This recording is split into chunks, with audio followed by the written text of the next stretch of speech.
It's your responsibility to keep track of when the vehicle is due for a preventative maintenance, also known as PM. So it's your responsibility when the vehicle is due for a preventative maintenance inspection or service. And it's your responsibility to have the vehicle inspected and serviced on time.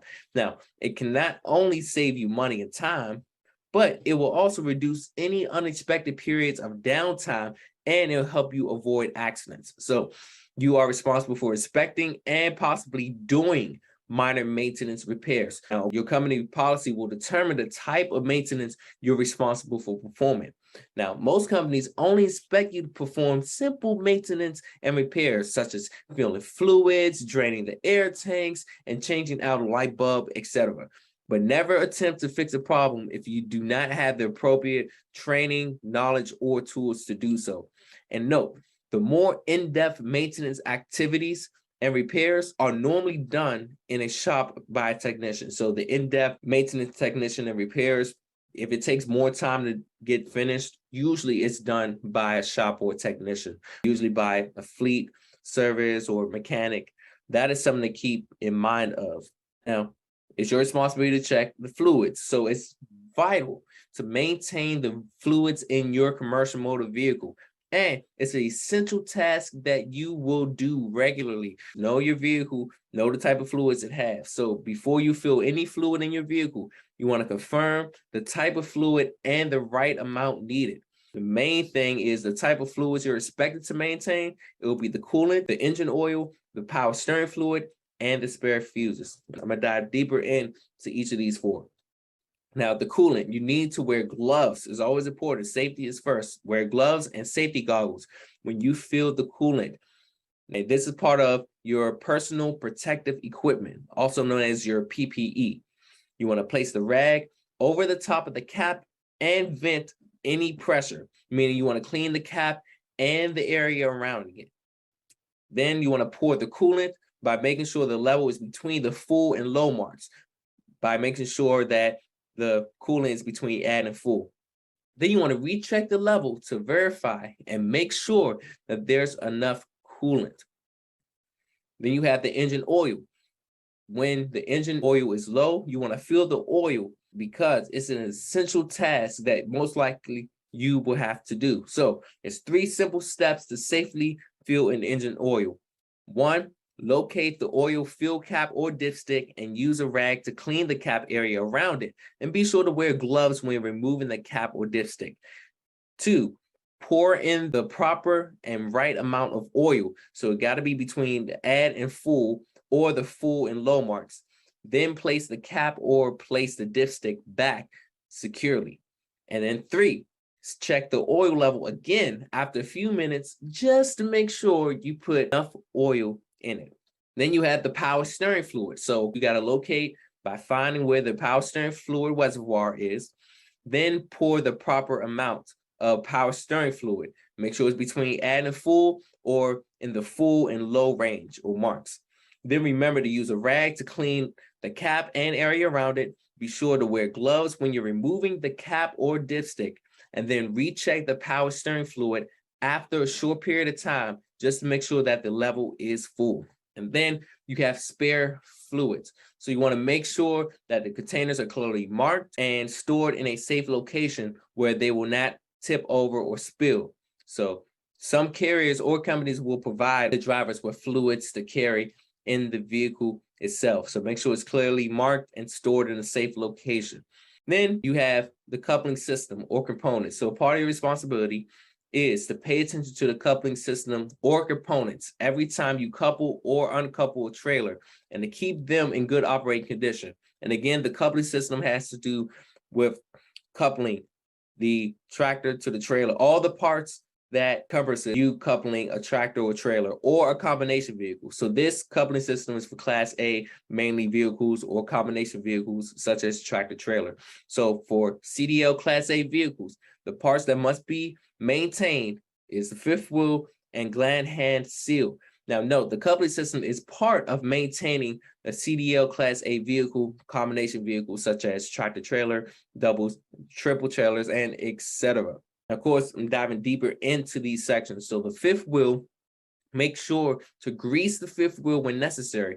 If not, it can not only cause damage to both the fifth wheel and trailer, but it can be extremely difficult to turn, especially when you're on a slippery road. That's why you want to confirm you have the right type of grease for your vehicle and spread a thin layer of ice over the fifth wheel. And do not use too much grease because this will scrape off the excess grease when you actually connect a trailer the next time. That is something to keep in mind when it comes to the coupling system and the components. Then you have the gland hand seal. This is one of the most common places a tractor trailer leaks air, and it's at the gland hands. So one of the most common places a tractor trailer leaks air is at the gland hands. And this is why you must always inspect your gland hand seals whenever you're coupling a trailer. Now, if there's a leak at the gland hands, you want to turn the air off to the trailer by pulling out the trailer button on the dash, then remove the emergency gland hand if the leak is present as that trailer is being supplied with air, or remove the service gland hand if the leak is only present when the service brake is applied. Then you want to check the gland hand seal to make sure it hasn't folded over during the connection. And then push the edge of the gland hand to the middle and pull the fold apart if that seal is folded. Then make sure you place the gland hand back onto the trailer and check to make sure that the leak has been resolved. If the gland hand seal is torn, worn, frayed, or damaged, remove it by pushing the edge of the gland hand to the middle and pulling it up to the side you have pushed to the middle, and then install a new one. And then you want to check to make sure that the leak has been resolved once the seal has been replaced. Now note, to install a new gland hand, you place one side of the gland hand seal into that groove and push the other side to the middle and pop it into the groove. Be careful not to damage the new gland hand seal because some carriers and companies will provide extra gland hand seals. So definitely be mindful for that. And remember to check the gland hand seals when you are coupling and replacing any defective gland hand seals. This is part of the coupling system, and it's your responsibility as a commercial motor vehicle driver to be aware and check these for frequent maintenance. Then you have the air tanks. Draining the air tanks is your responsibility for you to drain the air tanks daily at the end of each day, whether it's at the end of each workday, at the end of the day, you need to drain the air tanks daily. It's important to keep the water out of your air. So for example, air dryer and draining the air tanks. To drain the tanks, you want to locate or find the pull cords or open the drain cocks and drain the tanks in the proper order. So the three primary air tanks to keep in mind of is you have the primary tank, the secondary tank, and the wet tank. And that's where you drain the wet tank first. You'll see a mist when the drain is first open, and that will show that it is moisture in it. Specifically, draining the air tanks, you will get an excessive, huge amount of moisture or oil out of the tank. So you need to report it right away if you get an excessive, huge amount of moisture in the oil out of the tank, because this is a sign of a serious problem of an air system.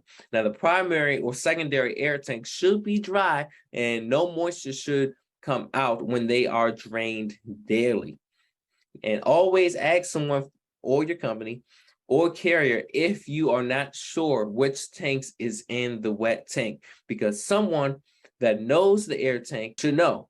For example, the mechanic, the driver, operator, etc. You need to ask someone that actually knows the air tanks. It can be your company or motor carrier if you're not sure which tanks is the wet tank. Then the tires. It's your responsibility to check the tires regularly and fill them when they are low. So check regularly, and if the tires do not have enough air, then they will flex too much and it can lead to a costly blowout, and you do not want that to happen. So you want to use your safety glasses and goggles in order to take safety measures. Safety is the number one thing. And you want to be careful. If a tire is less than 80% of its capacity, then that means the tire could drastically fail or pop out while you're filling it. So That's why you want to stay clear of the sidewall while airing the tire and use a hose when locking chuck and removing the valve. So when you are staying clear of that sidewall, you're doing that while airing the tire, and you use a hose with a locking chuck and a remote valve. And then also you want to stay clear of the sidewall while airing the tire. You use a hose with a locking chuck and a remote valve. So the 5 fail-proof steps to safely fill a tire is to 1, determine the correct operating pressure for the tire by asking someone at your company that knows the tires for your vehicle or truck or bus that you are operating. 2, remove the valve system cap and use a tire gauge to check the current pressure. Then 3, attach the air chuck and fill the tire with air, making sure that it gets enough air to a certain pressure in order to safely operate your vehicle. Then 4, use the gauge to recheck the pressure and remove the chuck. And then 5, repeat this process until the tire is up to the specified pressure or up to the manufacturer's specification. And then never let air out of a tire if the vehicle has been on the road, because tire pressure is supposed to be measured when the tire is cold, because hot tires will read 15 PS higher than cold tires, and it is not safe to check a tire when it's hot. So to note, if you're using a fill hose with a built-in gauge, then you release the fill valve and check the pressure on the built gauge. And that's the responsibility for the tires. Now for the bulbs, changing a bulb is one of the most common, simple, and straightforward tasks that all drivers and owner-operators must do. When a bulb is out, check to see if you need to replace it, because some vehicles, it may be a faulty wiring. It'll come on, then come off, but check to see if you need to replace it. And the 3 main types of bulbs to replace is sealed beams, incandescent, and headlights. Specifically, you got sealed beams. So that's surrounded by the rubber gasket, and you do not use screws to attach them to the vehicle. You have incandescent, which is the light has a bulb in the middle and screws around the edges of the lens, or a pry off the slots in case of some marker lights.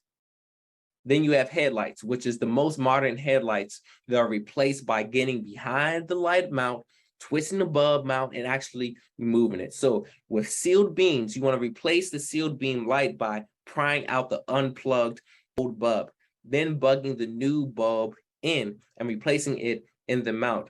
Then you have incandescent. So the incandescent lights, you have to remove the lens, remove the bulb by either pushing and turning it or pulling it out, and then replace the bulb and reinstall the lens itself. Then you have headlights by twisting the bulb mount and removing it, then plugging the old bulb from the mount, plugging in the new bulb, and then twist the bulb mount right back into place.